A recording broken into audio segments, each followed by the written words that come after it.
Bonsoir. Bonsoir. Bonne nuit. Bonjour. À tous. Nous sommes avec Maître Haas. Et ce soir, nous allons aborder le sujet très original des marques d'opérateurs comme Free, pour le citer, qui proposent de communiquer sur la maintenance de ces services à travers un compte Twitter spécifique. Il demande à ses clients de lui écrire sur Twitter, au vu et au su donc de tout le monde, plutôt que d'aller sur le site ou de téléphoner à un service consommateur. C'est original, qu'est-ce que vous en pensez? Moi, je trouve que c'est très amusant, c'est un engagement responsable de la part de cet opérateur, parce que en ouvrant ça à tout le monde, où on va savoir qu'il y a plein de gens qui se plaignent ça va être le courrier des réclamations ouvert, quoi. Généralement, c'est vrai que les marchands ont tendance, et les cybermarchands ont tendance à vouloir cacher ce qui ne va pas. Super transparence. C'est une super transparence. Donc ça... ce qui me gêne plus, c'est qu'à partir du moment où c'est ouvert et qu'on va pouvoir savoir qui fait la réclamation, on peut avoir en fait un risque de personnes qui vont se faire passer pour des prestataires de Free et qui vont utiliser cela pour en faire, proposer d'autres services, détourner des services, ou même rentrer chez la personne qui a dit ben voilà, ça marche pas.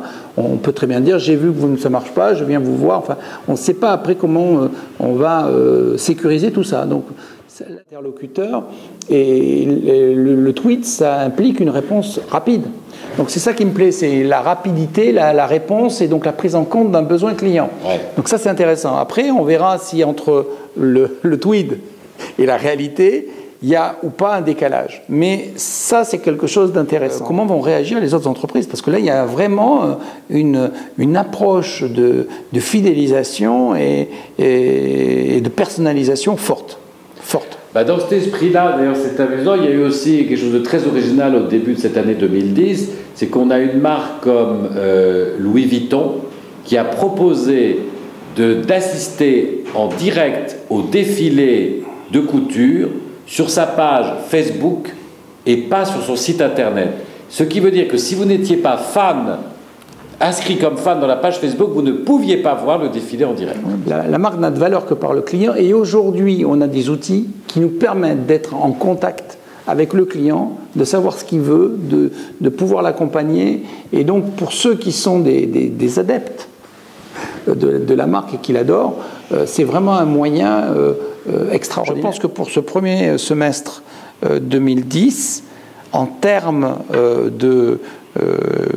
d'innovation dans la relation client, le couplage maintenance SAV opérateur est remarquable. C'est une réponse remarquable. Alors, pour que Maître Haas fasse des compliments comme ça des initiatives, je peux vous dire qu'il faut vraiment que ce soit impressionnant. Oui, c'est impressionnant. Super, Maître Haas, merci, bonne soirée, à la semaine prochaine. Au revoir, bonjour, à bientôt.